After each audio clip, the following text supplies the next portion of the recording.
Welcome to It's Always About Growth, the CMO's Guide to Supporting Business Growth. My name is Chris Ross, and I'd like to introduce you to Rita Ross. So Rita's our family dog. She's a 14-pound miniature schnauzer with a big attitude. And like everybody that has a dog, we talk to Rita, right? And it's the usual dog stuff. It's, come here, Rita, go get your toy. Do you want your breakfast? Or you want a treat? Now, Rita's a pretty smart girl, but it's a lot of blah, blah, blah, blah treat. That's what she gets, right? Now, everybody here that has a dog knows this canine cognition thing that we deal with, right? And we deal with a version of this as marketing leaders. We show up at board meetings and executive meetings, and we're talking about brand and CX, and of course we're talking about AI, right? We can't have a conversation without talking about AI, and growth and media and MarTech and stuff, right? And yet, it's a lot of blah, blah, blah growth. That's what people care about. That's what they're interested in hearing from us. You heard this mentioned in the keynote. Now, this isn't just us thinking that's what they want. We actually know that that's what they're interested in. So this is from some recent executive research that we've done where we asked CEOs and CEOs, what's most important to you? What are your top strategic priorities? Growth, number one for both CEOs and CFOs. Now, this is the most recent data. I'm not sharing historical data with you here. We have this data going back. It's always about growth. It's always the same story. That's what people really care about. Now, unsurprisingly, because this is what's important to CEOs and what's important to CFOs, guess what? It's important to us as CMOs, right? So revenue growth specifically is the number one most important thing for us as CMOs. So as we think about our role as marketing leaders, the CMO gig's about growth. If we're going to be successful as marketing leaders and as CMOs, we've got to be focused on and good at growth. So that's what we're going to talk about this morning. I'm going to share with you a framework for cultivating growth. And we'll talk about the importance of clarity, really taking the time to get clear about what we're doing before we just jump into action. Talk a bit about the importance of conditions, why we need to pay attention to the conditions that we're operating in and how that might affect what we're doing from a growth perspective. Of course, we can't do any of this if we can't execute. So if we don't have the capabilities, we'll talk about the capabilities that we'll need and how to think about that. And then lastly, we need a strong growth story. We need a really strong communication narrative if we're going to be successful. So let's begin with clarity. If I were to ask you, how do I grow a plant? You might reasonably ask me, are we growing roses, redwoods, or rutabagas, magnolias, maples, or mangoes, bananas, bougainvilleas, or begonias? Those would be the right kinds of questions because each plant requires something unique. A banana tree and a redwood tree, they're both trees. Very different things are required to be successful growing those. And so we need to make sure that we're really clear on what we're growing before we jump to how we're going to grow it. And that's not always the way that we think about things. So we really need to take the time to get clear before we jump to action, and I'll talk more about that. Now, how do we do this? How do we get to clarity? Well, we start with the top 3 to 5 business priorities or growth priorities in your organization. So every business here has a different approach to how you do business strategy and how you get to those 3 to 5 priorities. But that's the common theme, is most businesses have 3 to 5 growth priorities. Now, not all of those priorities are driven by marketing. So one of those growth priorities might be something like mergers and acquisitions. That's not something that's typically driven by marketing. So we've got to get to the subset of those things that are really driven by marketing. And so we've got to get to that subset. Once we get to that subset, then we got to dig in a little bit. And we've got to start identifying for each of those priorities, what are the problems that need to be solved for us to be successful against that growth priority. So in this example, let's say we're entering a new region. There's a whole collection of problems to be solved. Not all of those problems are marketing problems to be solved. Sales might need to hire new salespeople. IT might need to put in new infrastructure or change their data policies. We, as marketing, will have a collection of things that we need to do. We might need to establish our brand in the new region. Think about how we're going to deal with the different set of competitors. We'll have our own collection of problems to solve. Now, we want to emphasize in this context, problems are our friend. problems are actually the key to clarity. And I want to give you a couple of examples. You might be familiar with design thinking methodology, which is a common methodology for driving innovation. And one of the things that distinguishes design thinking methodology is that it is about getting to the root of the problem, really doing a deep interrogation of the problem before developing solutions. And the way that works in a lot of businesses that maybe aren't so good at innovation is they go, yeah, we know what the problem is, let's hurry up and figure out some stuff we're going to do. So they skip that part. They don't actually go into the detail on really the deeper understanding of the problem, which means they're not as well equipped to come up with really great innovation. You might also be familiar with Clayton Christensen, famous Harvard professor, very well known for his jobs to be done model that you're probably familiar with.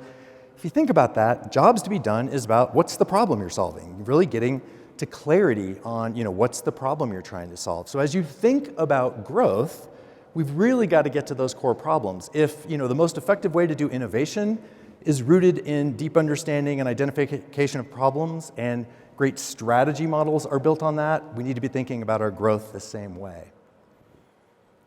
Now, the other thing to keep in mind is that different strategies will drive different sets of problems. So if we are trying to enter a new region, kind of sticking with the same example, and we're trying to go in stealth mode, we might need to try to find some people that can work with us under the radar. That's kind of the problem to be solved there. If we're going in really quickly and really aggressively, we're going to have a different problem, right? We're going to need to maybe have resources that can work really quickly and really aggressively, so we might have a resource issue there. If we're going in through partners, different problem yet again. So we've really got to make sure that we're clear about the fact that different strategies will drive different problems, which means, as we'll get to, different capabilities will be required to be successful there.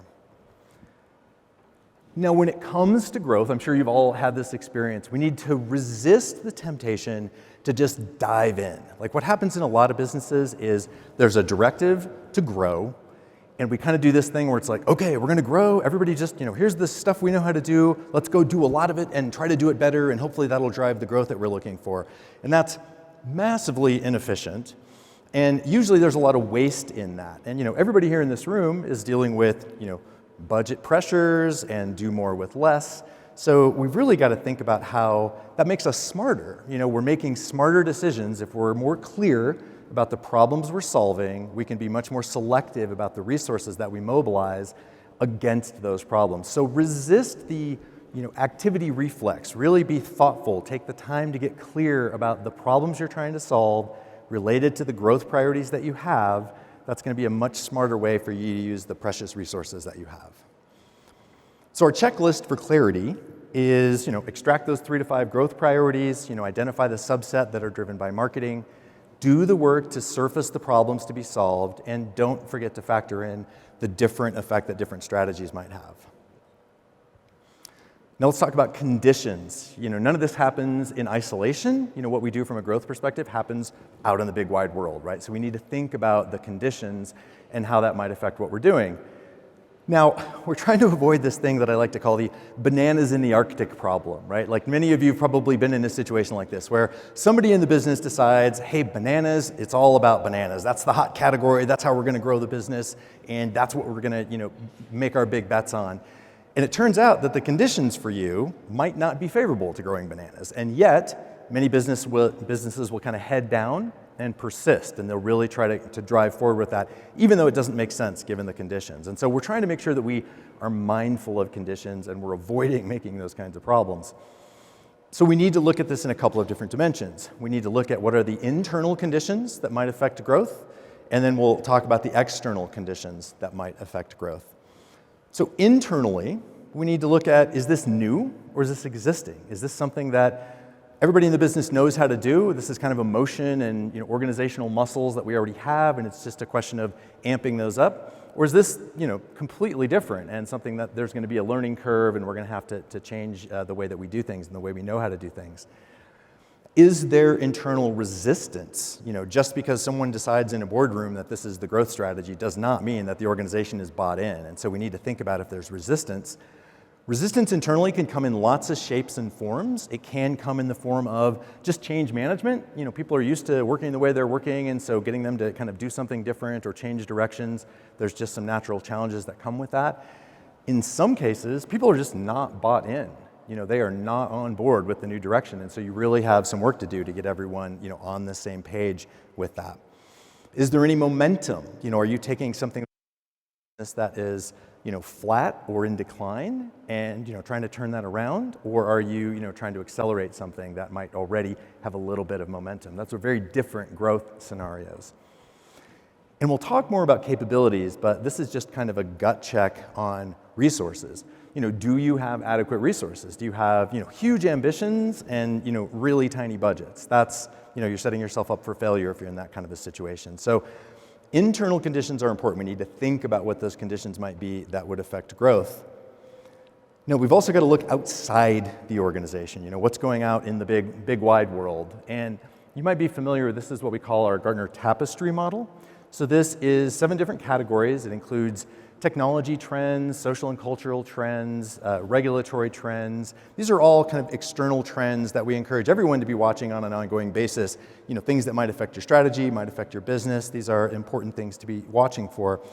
We need to be looking in each one of these dimensions, both kind of the near and the long-term implications of some possible developments here.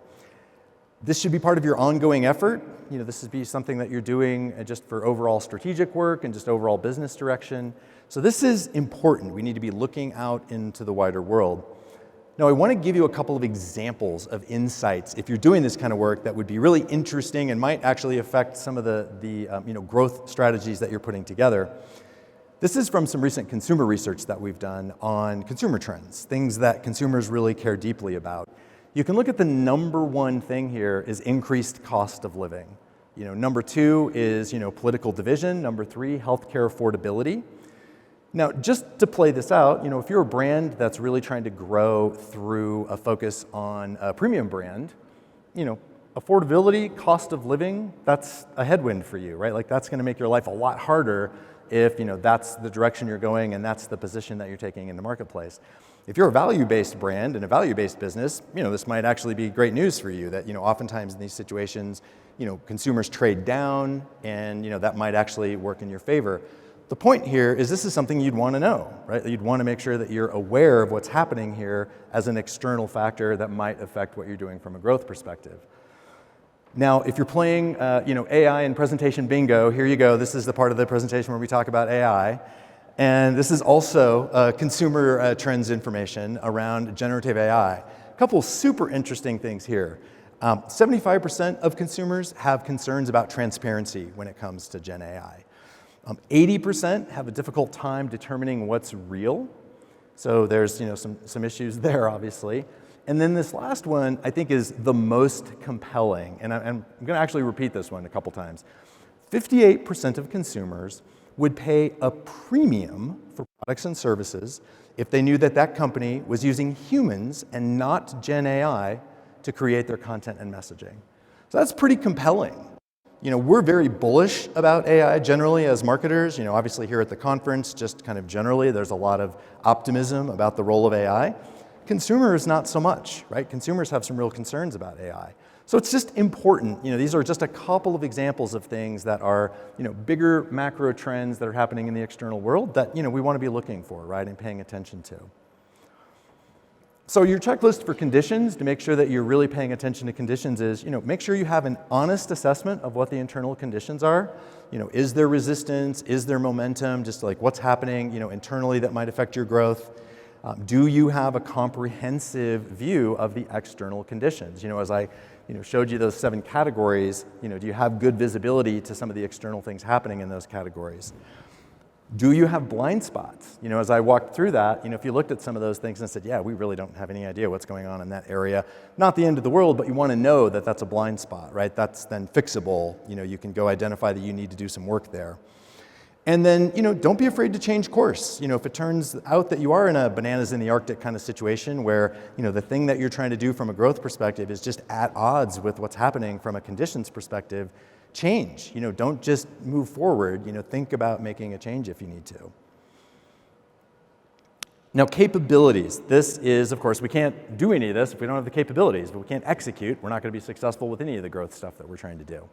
So capabilities feed growth, and we need to understand what capabilities are required and how much of each of those capabilities we're going to need. Now, if you're a Gartner client, this might look familiar to you. This is what we call our Gartner score model.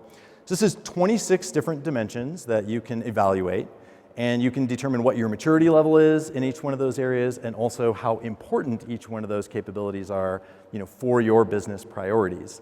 And it renders this lovely stacked bar chart, and what this shows is where you've got the biggest difference between your maturity level and how important that is for your business. Now, however you do your assessment, if you're a Gartner client and you use that tool, super powerful, highly recommend it. There are other ways to do it if you've got your own method of doing it, but however you do it, you've got to have an objective snapshot of your current capabilities. That is absolutely fundamental. You've got to then be lining that up with what you're going to need from a growth perspective. So this ties back to the problems that you're trying to solve. If you know what problems you're trying to solve, that's going to give you visibility into what kinds of capabilities you're going to need to have in the organization. And so the ultimate goal of this exercise is to identify what you have and what you need and what the gaps are. Now, the good news is gaps are not the end of the world. You're going to have gaps. In fact, I don't know that I've ever had a conversation with a marketer where they're like, yeah, we're good. We got everything we need, right? We've got all the resources we can handle. You're going to have gaps. And so really it's a question of how do you handle those gaps? How do you address those gaps? So matrix teams is certainly not a new idea. This is something that's been around for a long time. But we find it's really interesting that many marketers, we're kind of myopic. Like when we have a need for resources, sometimes we only think about what exists within our own organization. We're not thinking more broadly sometimes. And so I would encourage you, if you have capability gaps, think about, thinking a little bit more widely. Look outside of your organization for, where capabilities that you need might exist and where you could potentially tap into those things. Lots of upskilling happening right now, especially around AI. Probably everybody in this room is, learning about AI and, how it might work and, what it's all about. So, lots of upskilling happening across lots of different areas. You might have the luxury to hire to fill gaps. So some people have the luxury of that. And then outsourcing, again, something that, everybody has access to and something that's not a new idea. But I would encourage you to think a little differently about outsourcing. The outsourcing landscape is pretty rich right now. The agency landscape is really robust. There are talent marketplaces. There are fractional marketers, all kinds of fractional marketers out there that might be interesting and kind of new options to think about. So, the notion of outsourcing is certainly not new, but something to maybe think about with fresh eyes and to think about a little bit differently. So your capabilities checklist, most basically is do a comprehensive review of what you have. Make sure you have really good, objective, comprehensive visibility to what you have. Identify, your gaps, make sure all that's, aligned to what you're trying to do from a business perspective. And be candid. This is one of the things that it doesn't serve you well to fluff up your assessment of your capabilities. Be candid about what you really have so that you can identify those gaps so that you can get the capabilities that you need to ultimately be successful. Now, communication is really important, and you're probably familiar with this expression, if a tree falls in the forest and no one's around to hear it, does it make a sound? If you're doing great work, you're doing amazing work to drive growth, your team is absolutely killing it, but you do a bad job of telling the story, does it really resonate across the business? Are people really aware of what you're doing and the value that you're creating? So a strong story is really important. And Matt and Christina touched on this in the keynote, and it's worth revisiting. This is, data on how different C-suite roles see their role driving growth versus how other people see their role in driving growth. So the dark blue bar is how we see ourselves. So, you can see as CMOs, we're pretty bullish about our ability to drive growth, and, you can see that, we also, though, have the biggest gap between how we see ourselves and how others see us. So, we're not delusional. I think we're just bad communicators, right? We don't always do a great job of communicating, which I always find is one of the ironies of marketing, is that sometimes we're the worst at communicating our own story within the organization. So this is an opportunity, right? This is an important thing for us to get right. And it's important for these reasons. We have, as I mentioned at the beginning, we've got big expectations, right? Very clear, very big expectations around what we're doing from a growth perspective. So we've got to make sure that we've got a story that lines up with those expectations. Also, we're not going to do anything of any substance as marketers without some collaboration with other groups. So we're going to need sales and IT and finance and other groups. We need a strong story that they're going to be excited about getting behind. That's important. When you're trying to rally support within an organization, when you've got a strong growth narrative that you can pull people through and into, that's super helpful. This last piece, I do a ton of work with clients. We as Gartner do a ton of work with clients on demonstrating and communicating the value and impact of marketing. And I would imagine there's probably not a person in here who doesn't feel like they couldn't do a better job of that, right? Even if you're good at it, you could probably do a better job at it. And so this is part of that overall marketing value and impact story. Having a strong growth narrative is a really key piece of that. So how do we do this? How do we do this better? One of the things that we need to do is we need to share the whole journey. So we don't talk about just the piece parts. We need to talk about, what's the growth priority? What's the big, objective or goal that we're working towards? What are the milestones that are, indicating our path along the way? What are the activities that we're doing to drive that? And where are we today? We don't do this as simple as this sounds. Oftentimes what we do as marketers is we show up and we talk about the pieces. We say, here's the activities we're doing, and here's the KPIs associated with those. We don't tell the kind of long arc narrative of that. And that's what provides context, right? That's what helps the business understand, what we're doing, where we are, what are the kind of key things that are happening along the way. If we just talk about the piece parts, they don't get that context. And so a lot of value is lost there. People don't see the full impact of what we're doing. And so we need to tell that long arc story if we're going to do this well. Don't just talk about the piece parts, talk about the whole journey. We also need to be really methodical. We do a lot of work with clients on what we call the marketing of marketing. This is just talking about ourselves within the organization and really marketing our own marketing value proposition. And this is especially true when it comes to growth. Now, what do we mean by be methodical? We need to think about our internal audiences for our growth narrative the same way we think about external audiences. Who are our priority audiences? What do they really care about? What do they not care about? What's the right cadence of communication for them? What's the right altitude for that communication? We need to be really purposeful and methodical about how we do that. Not just reactive, not just I've got to pull something together for a board meeting. We've got to make sure that we're really thoughtful and purposeful and strategic in our communication. And so we've got to commit to this marketing of marketing. The other thing I would share is that this is not a one and done thing. This is something that we have to do on an ongoing basis. We have to, not just show up at a quarterly meeting. We need to try to build this into kind of our ongoing rhythm as a marketing organization in terms of, how we operate.